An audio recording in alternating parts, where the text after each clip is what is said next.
Before we move on to the next book, I just want to close out this one by airing one of my pet peeves concerning David Gates and the band Bread. Yeah, get in line. Yeah, I'm mystified by their failure to recognize the English word how, as in baby, how I want you, baby, how I need you. What the hell is I'ma? Baby, I'ma want you, baby, I'ma need you. I'm not sure. Even as a 10-year-old kid, I was going, what the hell is this? What does that mean? I'm pretty sure he likes the girl. That's, all I can sort of glean from it. But, baby, I'ma want you. Yeah, it's kind of like when people say, I loves me some, Yeah. whatever it is.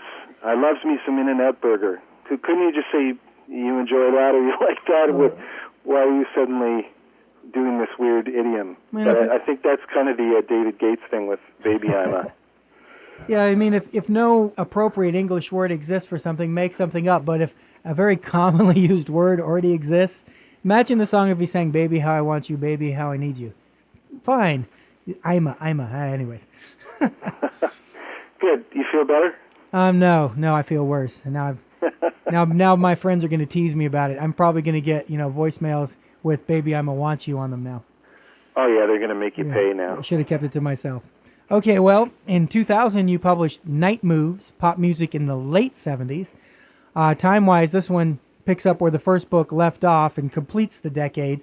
The two most obvious differences between the books were your new practice of devoting entire chapters to a particular artist or band, and the other one being the foreword to the book, which was written by Joe Jackson. How did you get him involved? I believe that happened because my brother, who had been in New York for some time at that point,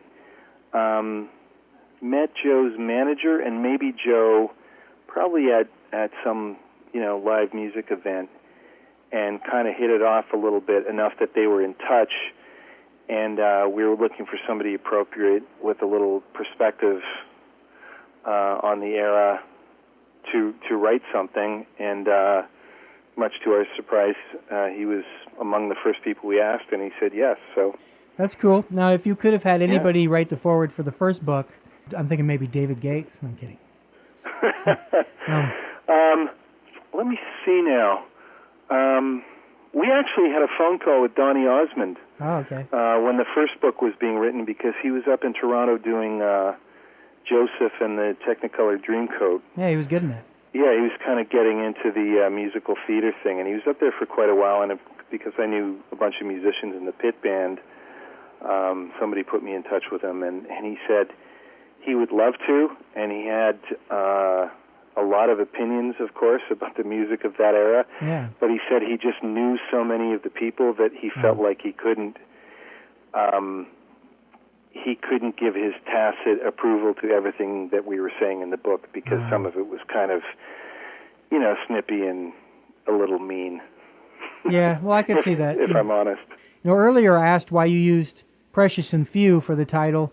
Same question here. Why did you go with the Bob Seger title, Night Moves? Well, we thought it resonated in a few different ways, and one of them was just that the song Night Moves is about a guy thinking back on his adolescence and, making out and driving in cars and hearing tracks on the radio and all that stuff, which seemed apropos of the kind of book we were writing. Then also Night Moves for that era kind of had a bit of a disco implication, like the moves you bust out at night. And I think just that whole theme of looking back made it seem like an appropriate thing. There's the last chapter in the book. I'm still really proud of sort of the conclusion part of that book, and we kind of addressed that tradition of pop music looking back on itself, and that kind of the grown-ass man looking back at his adolescence and writing a tune about it. And there's a lot of those, actually. And also the song Night Moves and the artist Bob Seger carries a little more weight than Climax and Precious and Few. And in a way, it certainly does. And it's appropriate because, there was a fluffy quality, one-hit wonder quality to the period of the first book, and there is more, artists who have arrived aspect to the second book. So, there's that angle too. One of the big differences between the early 70s and the later 70s was the rise of several distinct new styles of music, which we talked about a little bit: disco, punk rock, reggae, and so-called new wave. I mean, I agree with your observation that new wave was as much about fashion as it was about music. You know, the new wave label often seemed to have more to do with how you looked than how you sounded. Now, I wouldn't say it was all about clothes and hairstyles, but clearly it was a big part of it because, I mean, the B-52s actually named themselves after a hairstyle, likewise Blondie. Right, and for that matter, Flock of Seagulls were hairdressers. There you go. Yeah, so, I mean, there was definitely, that whole thing with the wearing the perfect jacket with the gigantic shoulder pads and the shiny plastic pants and the boots with the laces undone and the hairs, got half a bottle of hairspray going.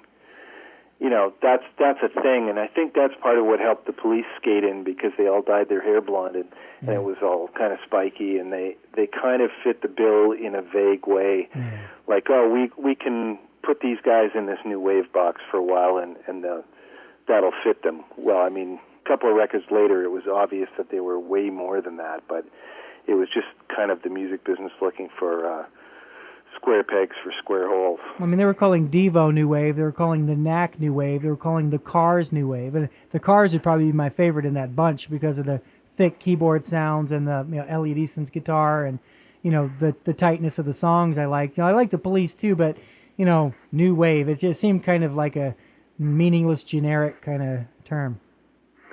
Yeah, right. I mean, if you applied it to, they even said it about Dire Straits when they first came out. Well, as opposed to reggae, Bob Marley's reggae, no doubt about it. Sex Pistols are punk rock, and maybe The Clash, no doubt about it. But Devo's new wave, it just seems more nondescript and more sort of meaningless. I think it is sort of like a Flock of Seagulls thing. Yeah, well, it was a fashion thing, and I think it was less generated by the bands than it was by the labels. True. Yeah.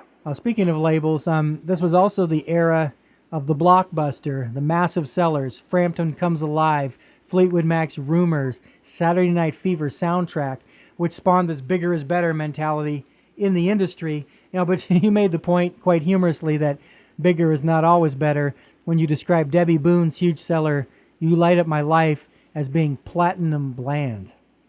Platinum bland.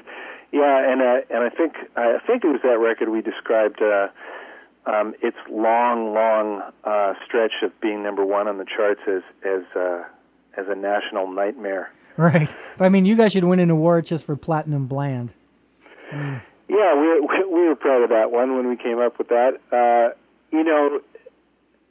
The whole soft rock thing kind of really got out of hand in the late 70s, right. And there were some really, I mean, listen, soft rock, if it's America or something, and there's some, fantastic craft going on and great singing and stuff, that's one thing, but wow, there was some stuff that was just polite and gentle to a fault back then. And the funny thing was that there was a fine line, that there were a lot of bands, and particularly out here in California, where there was really some fine musicianship and sometimes great vocal harmonies and stuff going on, but to what end, Yeah, it just it was just kind of production line stuff, and when in the same scene you had stuff going on like Asia or Hotel California or Fleetwood Mac Rumors, where you felt like it was artists just peaking and hitting their stride and figuring out what they were about and being great at it and taking as much time as they needed to make these little mini masterpieces. I mean, the rest of it just seemed like pablum. True, and you also made an excellent point in the book about Peter Frampton, getting started in the 60s, even though Frampton Comes Alive was 70s. Fleetwood Mac, that band is from the 60s, even though they had their different incarnations, and hit big in the 70s. The Bee Gees, the main sort of focal point of Saturday Night Fever, a 60s act. So in other words, they had a lot of, they'd paid their dues, all those bands, and you couldn't just show up out of nowhere and be Saturday Night Fever, Rumors, or Frampton Comes Alive. You had to kind of develop your craft. That's right, and I think that the quick fix for the record labels at the time was, let's get a Frampton. They have a Frampton. We need a Frampton. Right. Well, you can't just get a Frampton. No. There's only one Frampton, and he's been working on that stuff since before you were in the music business. So you can't just kind of order one up and go, we'd love to have a Bob Marley. Well, too bad. There's only one. Yeah, good luck with that. Well, speaking of artists who you did devote entire chapters to, let me just read off a list here real quick. That would be Billy Joel, Fleetwood Mac, the Eagles, Bruce Springsteen, David Bowie, James Taylor, Stevie Wonder, the Bee Gees, Earth, Wind and Fire, Steely Dan, Bob Marley, and Elvis Costello. There are a few more. That's all sort of warranted when you think about their career and their output. You really had a field day with your Bee Gees puns. Let's see, there was gibberish, Bee Jesus, but Bee Jesus, yeah. Free G was one, Giblet. And didn't we say that Andy Gibb was a wee G? Was the next one I was going to say. Andy Gibb was the other group. He was the wee G. The wee G, yeah. But I do have to say, I feel sorry for Barry Gibb. He had 3 younger brothers, and they all went before him. So that's probably, music aside, just on a human level. Their youngest brother Andy Gibb died long time ago. But then he's watched the twins below him go, and yeah. And if you read that, he just did an article or an interview in Rolling Stone not that long ago, maybe 3-4 issues ago, and it really had that sense of sadness all over it. That you all you're thinking about is why couldn't we have been closer, and why didn't I say this, and why didn't I say that, and it just shows you that all the success in the world, all the financial or numerical or kind of Hall of Fame success doesn't mean anything compared to relationships and family and all that. I'm sure you'd trade it all to have any one of those guys back. Mm-hmm. In terms of your David Bowie comments, I liked your on-the-nose assessment that, if you compare his 70s work to his 80s work, you said that Modern Love from the 80s compares to Changes in the 70s, as Silly Love Songs in the 70s compares to Penny Lane in the 60s from McCartney. I mean, you could say Modern Love and Silly Love Songs are okay, but would you trade them for Changes or Penny Lane? This is another sort of, thumbs up for the 70s. It really is. I know sometimes I'm in the minority on that, and especially with Nile Rodgers being so resurgent now, people are looking fondly back at that David Bowie 80s stuff that Nile produced. But to me, his period of most productivity and most fertility as a writer and most originality and just prodigious, eclectic, amazing stuff was, the first, 5 records that he made, all in very close succession, when nobody had reins on him and they were all just kind of letting him do his thing. And I think the songwriting end of things, the pure songwriting craft that he was capable of, sometimes gets lost in talking about his clothes or his hair or his androgyny or different characters that he played. That's sort of not so much what I was responding to, but I just thought that he was just straight up one of the best pop writers of the time. Yeah, and you say Bowie's thing. I mean, that would change on a monthly basis. He was the embodiment of eclectic, and like you said, he'd do Fame, then he'd go do Young Americans, and then he'd do fashion, and he's just like not afraid to try things, and he seemed to excel at the different things. Which is not to say that Modern Love and the Nile Rodgers stuff, Let's Dance and China Girl isn't any good, but Changes versus Modern Love. I mean, same thing. Penny Lane for McCartney versus Silly Love Songs. I mean, come on. Yeah, that's not even a contest. You alluded to this earlier, but all due respect to James Brown and the great legend he is. In many ways, the '70s marked the birth of funk with the Ohio Players, Parliament Funkadelic, Wild Cherry, and that whole ilk out there tearing it up. I tend to think of the '70s funk bands as something special. Yeah, and it really all happened very quickly, and there's kind of like the A-list guys that you just mentioned, but there's also a whole other tier of B-list bands that were, working bands that could kind of fill arenas, and they had a couple of hits, and a lot of them were from the Midwest, and it was just this, it was sort of like the black equivalent to hard rock for a little while there. And then, eventually, like any style, it gets co-opted and kind of the edges get sanded off of it a little bit. Mm-hmm. I remember George Clinton saying that disco is just funk played too fast. Yeah, I heard him also describe it as making love with one stroke. Yeah, that's great. But I mean, the fact that it funk is an easy one to talk about because it's so clearly derived from one artist. It's sort of like talking about reggae. You know, you can talk about people who came before Bob Marley, but it kind of doesn't matter. Right. I mean, he's absolutely the epicenter of that style of music, and then you can't talk about funk without James Brown. No way. Every person who was playing that music would have told you that it was impossible without James Brown. Yeah, no argument there. I mean, he was one of those pivotal artists like Jimi Hendrix and a few others. One of the funnier parts of the book involved your analysis of so-called corporate rock. You pointed out that the first heart transplant occurred in the 70s, although it was with animals, but it did occur. And then you went on to accuse corporate rockers of also having artificial hearts of their own, in the sense that they were peddling fake emotion that was, superficial and contrived. And by corporate, we mean bands who sort of became a brand, like the Journey brand, the Foreigner brand, maybe even the Toto brand. So you always knew what you were getting. It was always very safe. Right, dependable sort of the holiday and of music. And not to say that Lou Gramm wasn't a ridiculously great rock singer, and, Steve Perry, there's insane talent in all those bands, but if you can think of a band from that era and you know what their logo looks like more than you know what their faces look like, that's what we're talking about. Yeah, well, I was going to actually quote the book when you wrote this. You described them as soulless studio concoctions that relied less on rock and roll muscle than on market research, with band members whose recognizability factor was so low that in the event of their disappearance, reliable sketches would have been hard to come by. That's right, yes. I do remember writing that.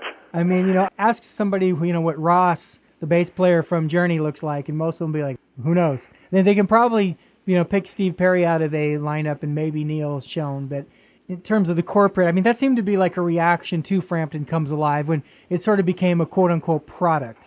How many of these products can we move like it was, laundry detergent or something?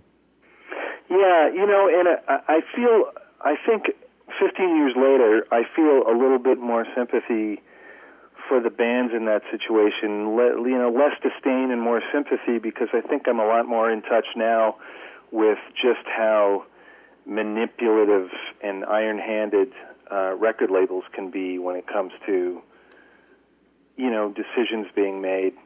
And when there's that much money at stake and you're already a huge brand and you got a whole corporation and everybody's day gig depends on you, having another 3 hit singles and going multi-platinum, that does translate into some pressure that's not that easy to ignore. Well, I think it was Robert Lamb who said you haven't really made it in the music business until you've sued your record label. Right. Until you've sued your record labels for unpaid royalties, or until you've risen to the point where you can have anything at stake to fight over, you always have to fight with the record label, so you've had a success in the music business when you're suing your quote-unquote, boss. Well, I always thought the benchmark was Billy Joel's brother-in-law famously embezzled hundreds of thousands of dollars from him. Mm. And it took him years to notice, and I thought, man, I would love to have enough money that someone was stealing 6 figures from me and I didn't even know it was missing. I think Ted Nugent was similarly ripped off in his prime years as accountant, was like, and likewise Black Sabbath, get them a nice car and a nice house to live in and they think they're rich, and then all the real money is going someplace else. Yeah. Colonel Tom Parker took half of Elvis's, legacy. But, that's the thing, you and I are thinking, for example, we had Nicholas David on the show. He was came in 3rd place on the show, NBC's The Voice. Yep. And he got to sing a duet with Smokey Robinson, on live television.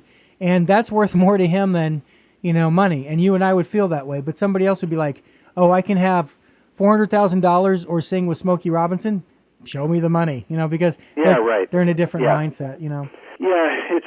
I think there are 2 different stripes of people who get into the business, and some of them get lost in music and want to make their own, and some of them just see fame and cash and cars and babes and whatever the menu is for happiness that they think they've figured out, and they do it for that reason.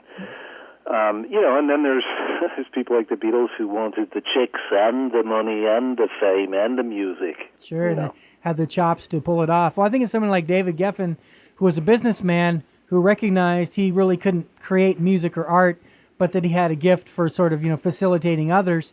And so, whether his reputation may be, I think he truly cared about the artists he worked with. But on the other side of the coin, when it came down to business, he'd screw someone over. So.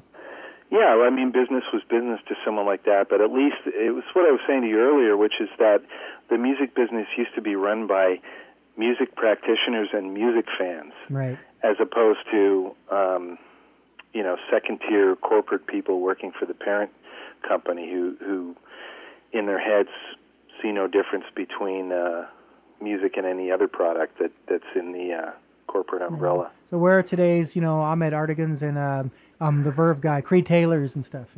Creed Taylor, yeah, exactly. Well, I mean, Manfred Eicher at ECM is still in business, and he's a great example of someone who's 100% about music. And even Geffen in his day, when you think about the people that he championed, Jackson Browne and the whole West Coast singer-songwriter corps, I mean, someone had to do that. Someone had to step up and go, no, this isn't just some little weird thing that's going on behind the scenes.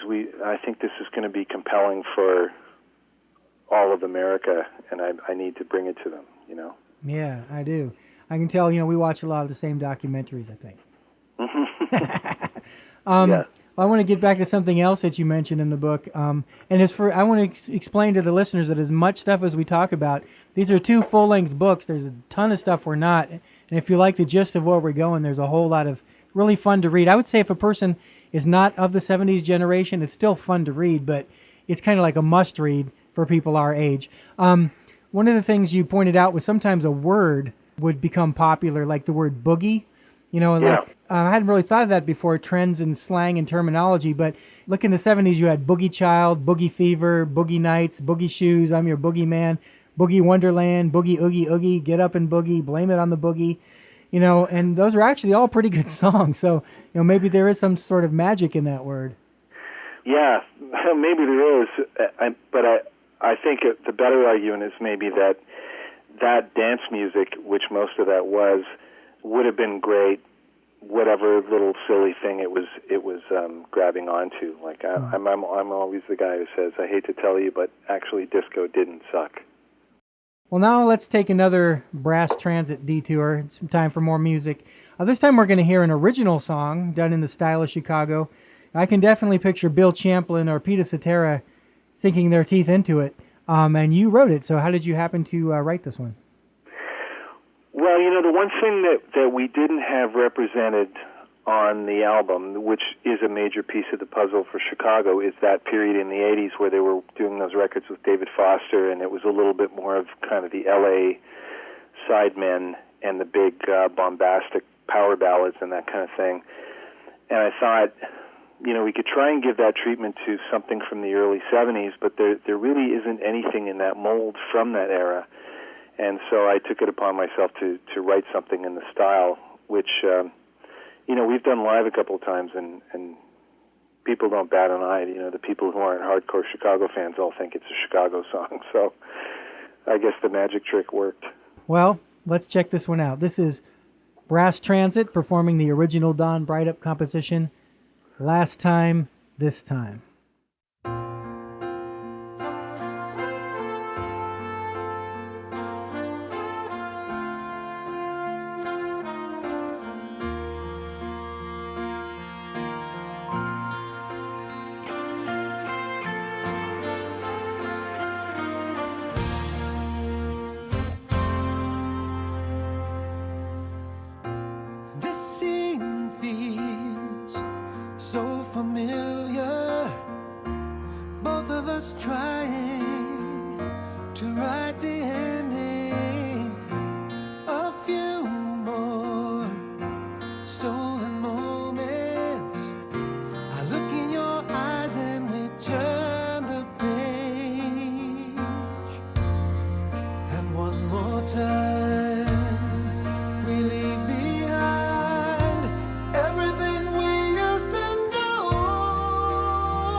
It's gonna be the last time, this time.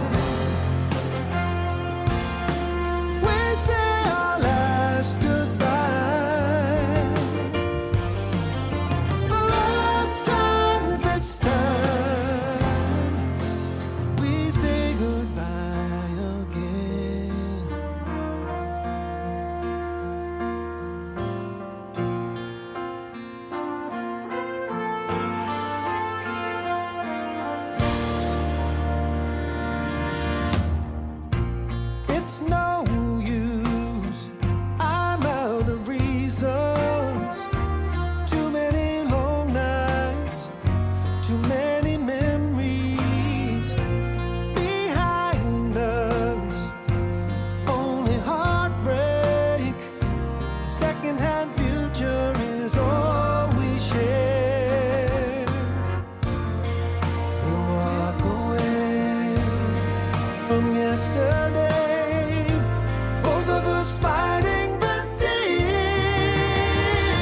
It's gonna be the last time this time. We say our last goodbye. The last time this time. We say goodbye again. Promise that we'll be friends.